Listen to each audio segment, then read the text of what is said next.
Right. Reason I'm seated on this side of the studio now is because I have in studio an official of the Basic Education Department, and this has to do with the Basic Education Amendment Bill. It's called the Bela Bill in short, and this was passed by the National Assembly, you remember, some time ago. What it does, though, or what it seeks to do, is to change the South African Schools Act and Employment of Educators Act, and this is all in an effort to address some of the challenges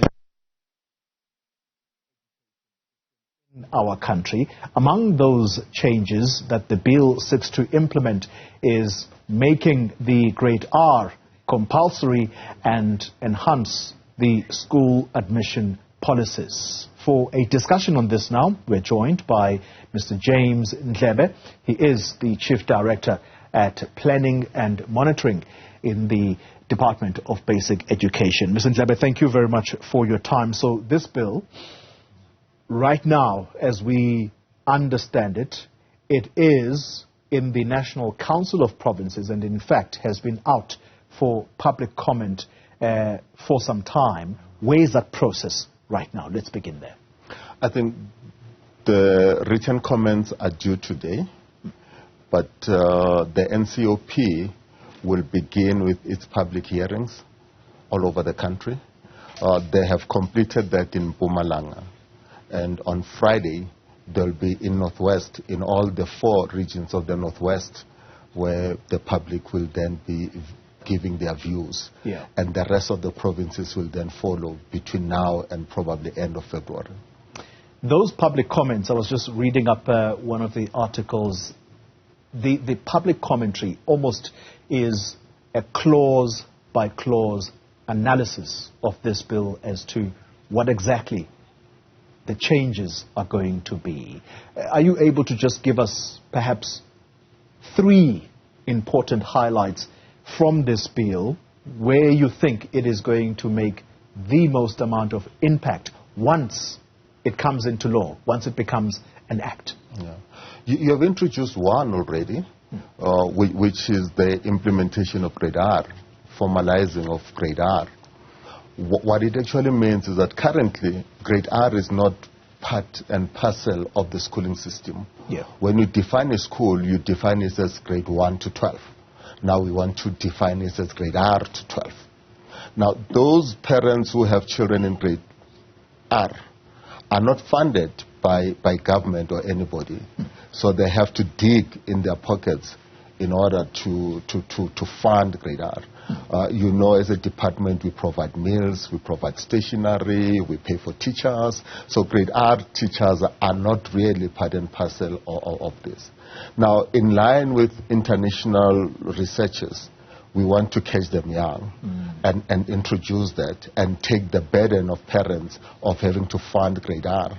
So that will mean now when we calculate the post-establishment of teachers, grade R learners will be included. When we provide meals, when we provide stationery, when we provide equipment, grade R will then be provided for.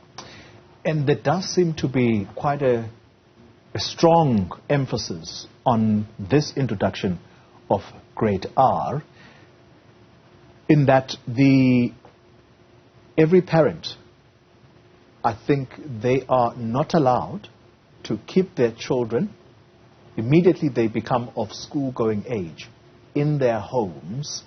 Make us understand what it specifically says about the minute that the child is ready for school, they ought to go to school. I do remember at some point reading something of consequence management or consequences against parents who keep their children at home when it is going to be the law of this country that every child of school-going age must go to school. What will the consequences be for those parents who don't adhere? I want us to separate what you're saying now with the introduction of grade R, because the two are not really related. They are not related in the sense that there is a compulsory school-going age. At the current SASA, it put it between 7 and 15. Yeah. And this is covered by the Constitution, basic right to education. Now, it says any parent who then refuses to allow a child to go to school, then will be liable for a fine or an imprisonment. So don't link it with grade R, because it doesn't mean every parent that has a 5-year-old must by all costs send a child to school or else he'll get arrested. It doesn't mean that. That clause of imprisoning parents or having them liable for a fine, it's when parents deliberately prevent children from attending school for reasons known to themselves. There are cults out there. There are parents who might keep children away. When you drive around Gauteng, for example, you might find children begging with parents and they are not at school. It is that type of people that we want to deal with, so that we care and ensure that every child then gets access to school. All right. So I have swayed you now. Let's come back into the track. So you've mentioned the introduction of grade R, which would, for you, stand out as the second most impactful amendment that this bill seeks to introduce? Let me group these two together. All right. The admission policy and the language policy, because those two are worded the same. When you go through SASSA, SASSA gives the power and authority to develop language policy and admission policy to school governing bodies. That's what that has been what is happening. But the current SASSA gives this authority to SGBs without any limitations. Nobody can question them. If they say our language policy in this school is Xhosa, that's it. And this now talks to the admission challenges that we often see. In fact, the Gauteng province has been at the forefront of this with their online admissions policy, where parents want to send their child to the nearest school, but it is found that that school teaches in the medium of instruction that is Afrikaans, for example, and so there's difficulty in trying to get children who speak a different language. Is that what you're trying to harmonize? That's what we're trying to accommodate, but I don't want to reduce this discussion into Afrikaans, because it happens all over.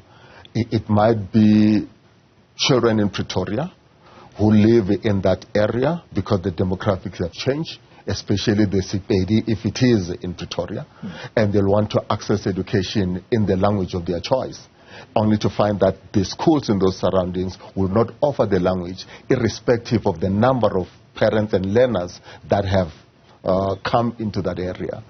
And the SGB will simply refuse, and the department will have no power to even enforce that. So these are the amendments that we're trying to bring about, where we're saying the SGBs continue. We're not taking away that function. Continue to develop your language policy, but make sure you do that in consultation with the community in which the school is found. But should you deviate from the constitution or the department policies and regulations, the HOD must be given the authority to intervene. I think we've touched on probably the two most important, or if you like, three most important, because you've grouped both the admission and language policies together. Let's wrap it up with the most strongest opposition, therefore, to some of what this bill talks about. As you say, it is going to be out for public comment soon, but where it has been panel beated, if you like, in the National Assembly before moving to the NCOP, what were some of the strong objections that you think may require for this bill to be amended first before it becomes law? Well, our challenge as a department is that the challenges are not really based on the clauses of the bill themselves. They're based on perceptions. There are a lot of misconceptions that are there, misinformation.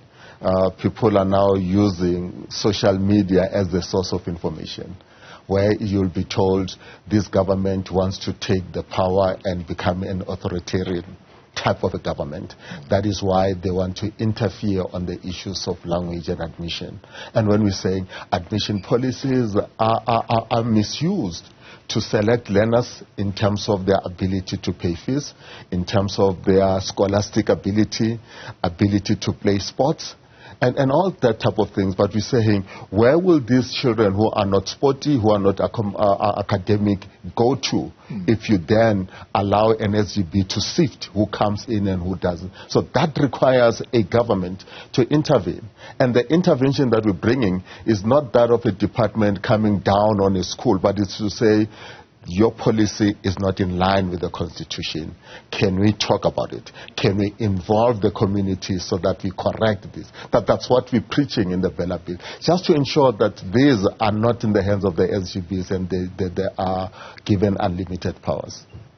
I may be slated here for not also picking up on what is quite important in the basic education level, and that is the quality of education that children are receiving. There's been quite a big talk around standards being dropped.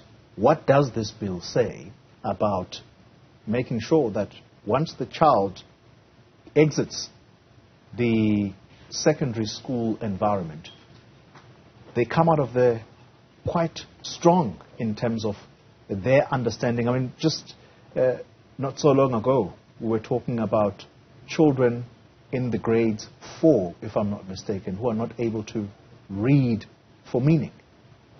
That talks to the quality of the education.